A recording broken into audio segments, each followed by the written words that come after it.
مصطفى مصطفى متبعون للصفا. Bismillahirrahmanirrahim. Assalamualaikum warahmatullahi wabarakatuh. Rahimahullah ta'ala wa nafa'ana bihi wa bi'ulumihi fi daran yamin radiyallahu ankum ila angal. Bismillahirrahmanirrahim. Wa huwa Allahu fis samawati wa fil ardi ya'lamu sirrakum wa jahrakum wa ya'lamu ma taksibun. Dialah Allah yang disembah dan diakui kekuasaannya di langit dan di bumi. Dia mengetahui apa yang kamu rahsiakan dan apa yang kamu zahirkan, dan dia juga mengetahui apa yang kamu usahakan.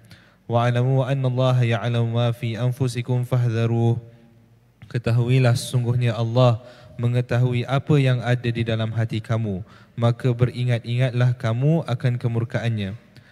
Aku bersaksi bahawa tiada Tuhan selain Allah yang Maha Esa dan tiada sekutu baginya.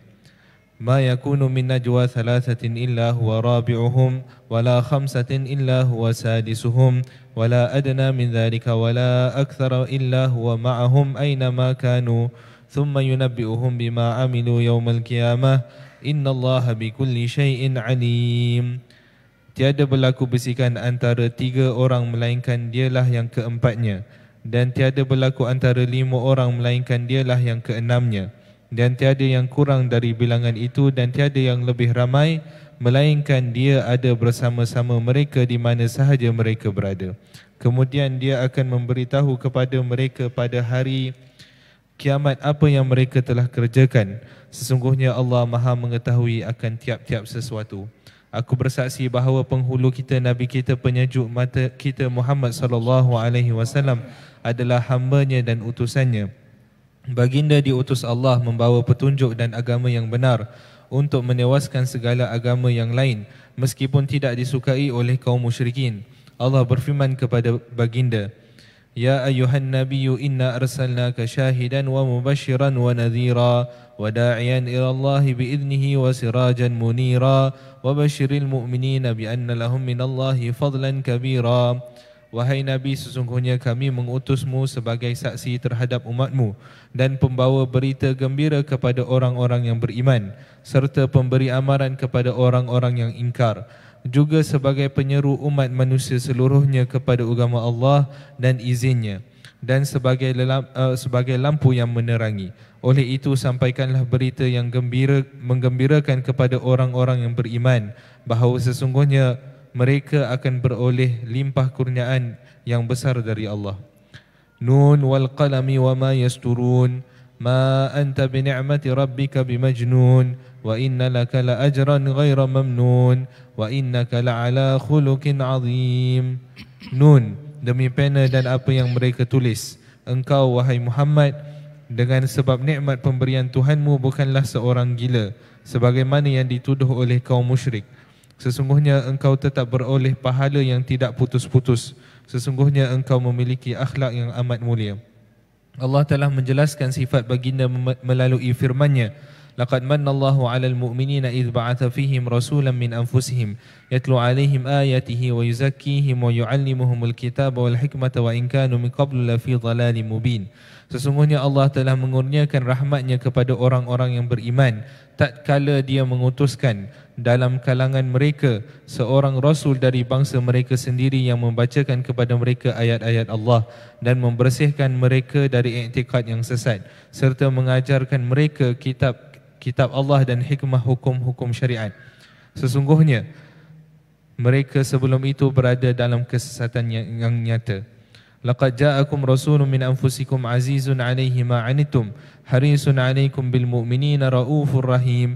Sesungguhnya telah datang kepada kamu seorang rasul dari golongan kamu sendiri, yaitu Nabi Muhammad sallallahu alaihi wasallam, yang menjadi sangat berat kepadanya sebarang kesusahan yang ditanggung oleh kamu, sangat inginkan kebaikan bagi kamu dan menumpahkan perasaan belas serta kasih sayangnya kepada orang-orang yang beriman. Ya Allah, limpahkanlah selawat serta salam termulia buat hamba-Mu, kekasih-Mu, penghulu kami Nabi Muhammad, petunjuk ke jalan-Mu yang lurus, juga buat kerabat serta keluarga baginda yang senantiasa bergandengan dengan Al-Quran, tidak berpisah sehingga ketemu sehingga bertemu dengan baginda di telaga Al-Kautsar pada hari kiamat. Juga buat para sahabat baginda kaum Muhajirin dan Ansar yang terdahulu dan mulia serta para tabi'in.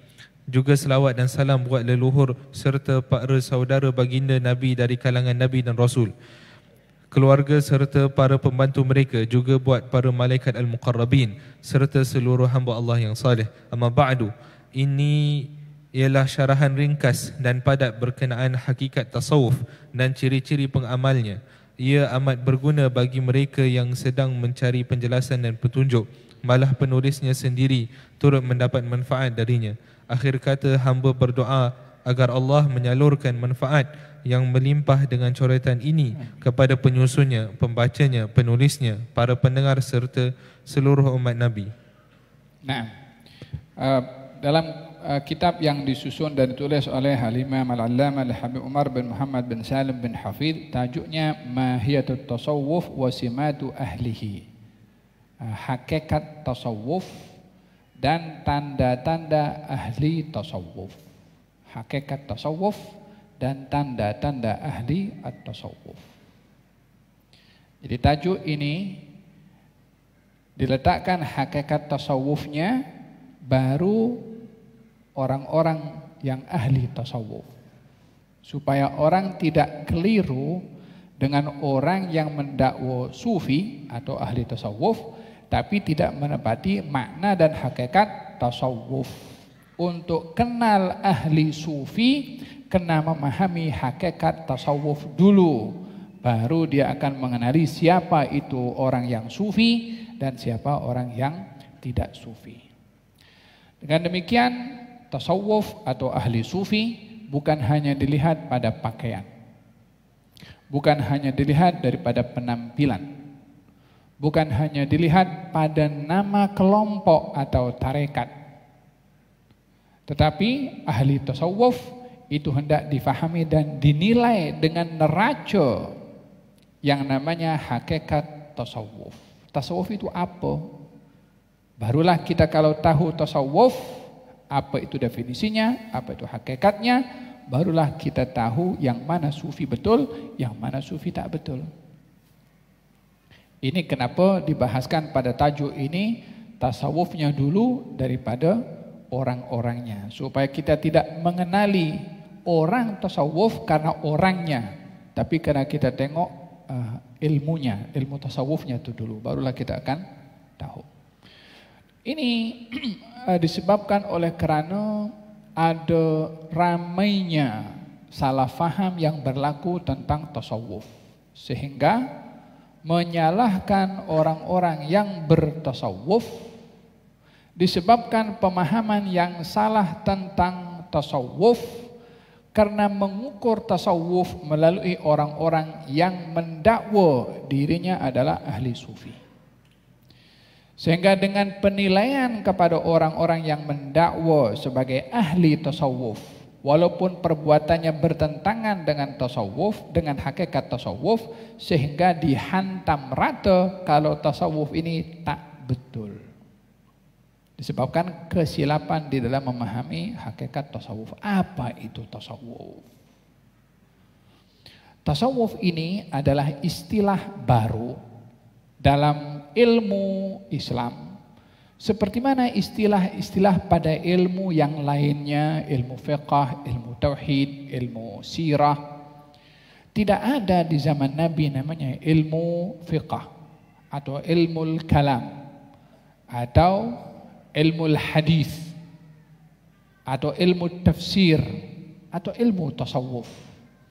Karena di zaman Nabi semuanya ada, karena semuanya terhimpun pada perbuatan Nabi itu sendiri. Tafsir ada pada Nabi, tasawuf, fiqh ada pada Nabi, sirah ada pada Nabi. Diasingkan ilmu-ilmu itu untuk memudahkan penyusunan konten supaya kita paham. Kalau ilmu hadis yang dibahas hadis saja, dirayahnya atau riwayahnya. Kalau ilmu tafsir yang dibahas tafsir saja, walaupun semua itu ada pada pribadi Nabi Muhammad sallallahu alaihi wasallam. Orang yang dia belajar ilmu hadis Tapi belajarnya tentang ilmu hadis yang palsu. Ilmu hadis yang lainnya dia tak belajar. Hadis palsu, hadis palsu, hadis palsu, hadis palsu. Lama-lama kesimpulannya ini hadis tak betul. Apa sebabnya? Ini hadis palsu. Dia hanya tahu hadis palsu. Hadis palsu ada atau tidak? Ada. Yang tidak palsu juga ada. Kalau dia hanya tahu tentang hadis palsu, lalu dihentam semua hadis itu tak betul karena dia hanya tahu hadis palsu, ya hancur ilmu hadis ini semua, tak ada guna. Walaupun orang yang buat hadis palsu ada. Orang yang dia menafsirkan ayat Quran dengan riwayat Israiliyat, riwayat Bani Israel yang tak betul. Kalau dia hanya baca ilmu tafsir, adanya ilmu-ilmu tafsir sandarnya kepada Israiliyat, hadis riwayat Israel yang tak betul, maka dia akan mungkin menolak ilmu tafsirnya tak betul pada pasal dia banyak riwayat Bani Israel, karena dia baca pada tafsir yang hanya periwayatannya kepada Bani Israel, maka dia tolak ilmu tafsir. Tafsir yang lain yang betul kan banyak. Coba kita bayangkan, kalau dia baca surat kabar atau buku itu dikumpulkan tentang dokter-dokter yang gagal dalam operation. Diambil kesimpulan, ini dokter semua penipu, so gagal operation. Nak berubat dengan siapa dia kalau sakit? Dia baca dokter-dokter yang gagal, dia lagi banyak ada dokter-dokter yang berjaya. Sama juga dalam ilmu tasawuf ini. Bila ada orang-orang yang merepek mengaku sebagai tasawuf, maka yang dipersalahkan bukan ilmu tasawufnya, orang yang merepeknya tuh yang salah dalam hal ini. Ahli tasawuf yang sebenarnya pun juga menyalahkan kepada orang-orang sufi yang merepek juga. Namanya syatahat at-tasawuf, orang-orang yang melampau atau merepek menggunakan atas nama at-tasawuf. Ya. Ini mukaddimah berkenaan dengan konten atau cara memahami ilmu at-tasawuf. Pada hakikatnya ilmu tasawuf ini ilmu yang sangat penting dalam Islam. Berbandingkan kepada ilmu-ilmu yang lainnya, sangat penting ilmu tasawuf. Apa sebab pentingnya? Karena dia menyentuh tentang hati. Yang semua perkara dalam kita punya amal ibadah kepada Allah tidak boleh terlepas daripada hati. Dan ilmu yang membahas tentang hati namanya ilmu at-tasawuf. Siapa yang beri nama ilmu tasawuf? Ulama-ulama silam. Seperti mana ilmu fiqh yang bagi nama ulama-ulama silam. Ilmu kalam siapa yang beri nama? Ulama-ulama silam juga. Munculnya kemudian setelah zamannya Nabi SAW. Di dalam zaman Nabi tak ada ilmu namanya ilmu syariah atau ilmu kalam atau ilmu fiqh. Walaupun kalimat fiqh itu ada, tapi atas nama ilmu tidak ada, muncul kemudian.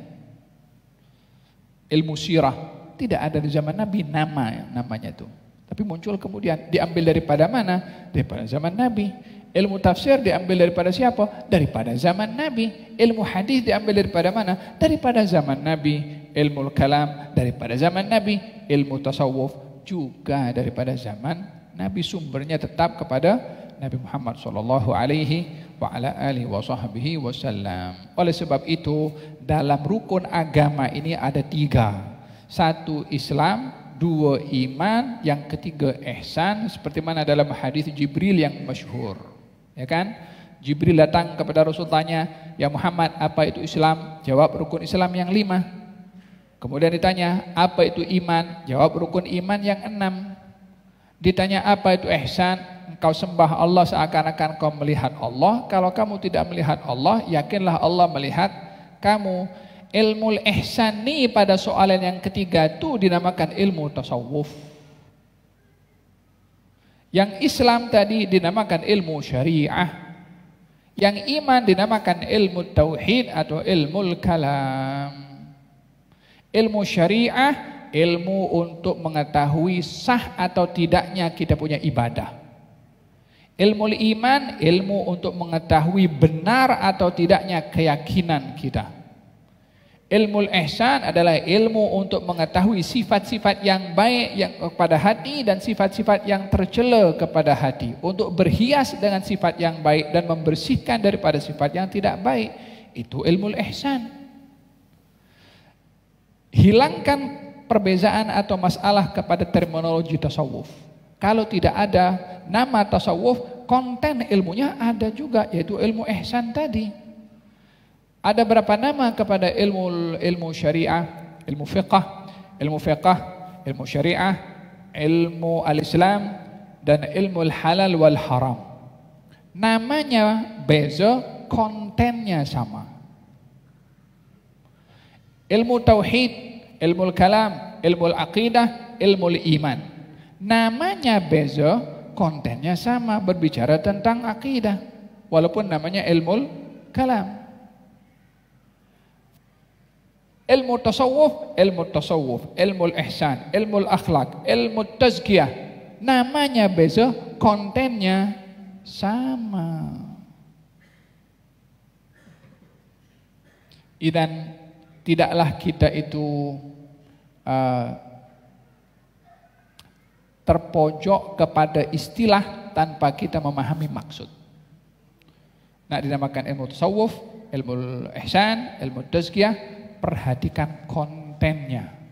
Oleh sebab itu, ini kitab menjadi panduan kepada kita untuk kita mengetahui apakah itu hakikat tasawuf, untuk kita sampai siapakah orang-orang yang benar dalam ahli tasawuf atau tidak. Panduannya kita akan gunakan kitab ini. Dan nanti kalau ada soal jawab, kita boleh untuk memberikan ruang yang cukup untuk kita berdiskusi dan juga memberikan tambahan maklumat. Jazakumullahu khairan, barakallahu fikum.